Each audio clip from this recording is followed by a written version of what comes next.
The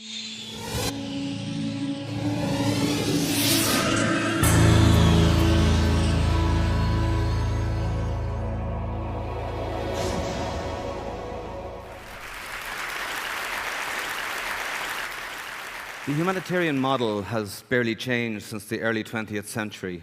Its origins are firmly rooted in the analog age, and there is a major shift coming on the horizon. The catalyst for this change was the major earthquake that struck Haiti on the 12th of January in 2010. Haiti was a game changer.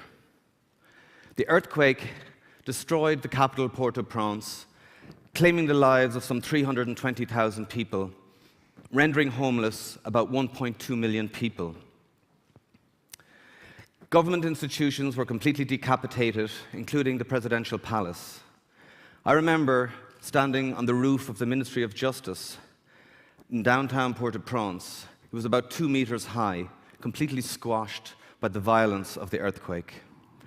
For those of us on the ground in those early days, it was clear, for even the most disaster-hardened veterans, that Haiti was something different. Haiti was something we hadn't seen before.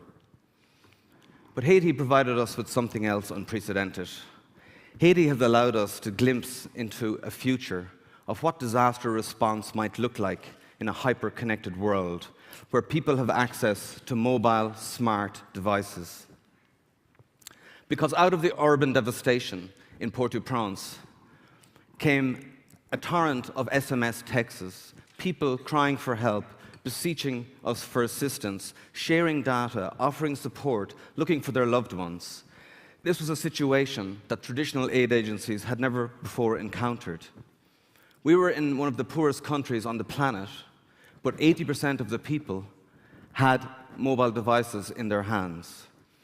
And we were unprepared for this, and they were shaping the aid effort. Outside Haiti also, things were looking different. Tens of thousands of so-called digital volunteers were scouring the internet, converting tweets that had already been converted from texts, and putting these into open-source maps, layering them with all sorts of important information, people like crisis mappers and OpenStreetMap, and putting these on the web for everybody, the media, the aid organizations, and the communities themselves, to participate in and to use. Back in Haiti, people were increasingly turning to the medium of SMS. People that were hungry and hurting were signaling their distress, were signaling their need for help. On street sides all over Port-au-Prince, entrepreneurs sprung up, offering mobile phone charging stations. They understood more than we did people's innate need to be connected. Never having been confronted with this type of situation before, we wanted to try and understand how we could tap into this incredible resource, how we could really leverage this incredible use of mobile technology and SMS technology. We started talking with a local telecom provider called Voila, which is a subsidiary of Trilogy International. We had basically 3 requirements. We wanted to communicate in a two-way form of communication. We didn't want to shout. We needed to listen as well. We wanted to be able to target specific geographic communities. We didn't need to talk to the whole country at the same time. We wanted it to be easy to use. Out of this rubble of Haiti, and from this devastation, came something that we call Terra, the Trilogy Emergency Response Application, which has been used to support the aid effort ever since. It has been used to help communities prepare for disasters. It is used to signal early warning in advance of weather-related disasters. It's used for public health awareness campaigns, such as the prevention of cholera. And it is even used for sensitive issues, such as building awareness around gender-based violence. But does it work? We have just published an evaluation of this program, and the evidence that is there for all to see is quite remarkable. Some 74% of people received the data. Those that were intended to receive the data, 74% of them received it. 96% of them found it useful. 83% of them took action, evidence that it is indeed empowering. And 73% of them shared it. The Terra system was developed from Haiti. with the support of engineers in the region. It is a user-appropriate technology that has been used for humanitarian good to great effect. Technology is transformational. Right across the developing world, citizens and communities are using technology to enable them bring about change, positive change in their own communities.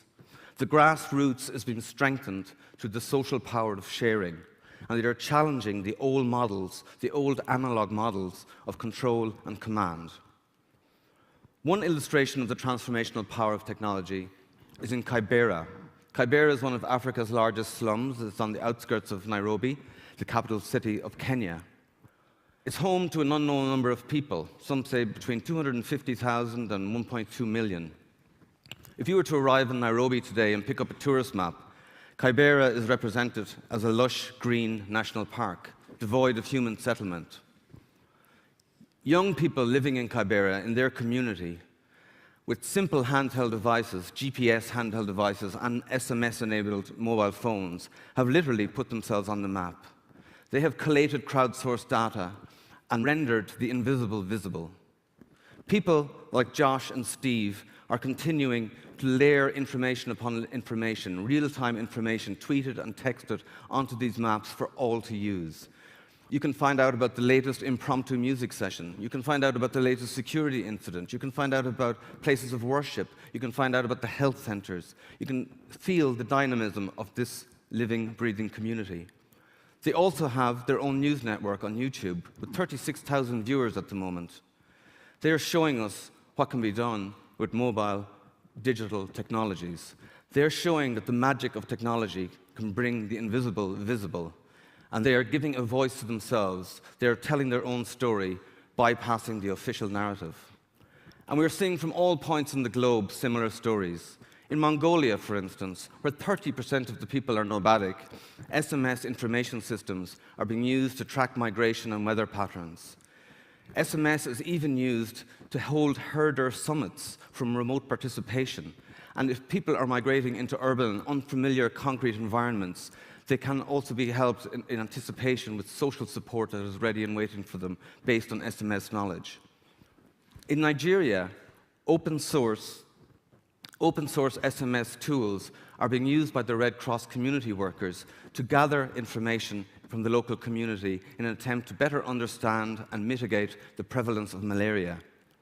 My colleague Jason Peet, who runs this program, tells me it's 10 times faster and 10 times cheaper than the traditional way of doing things. And not only is it empowering to the communities, but really importantly, this information stays in the community where it is needed to formulate long-term health policies.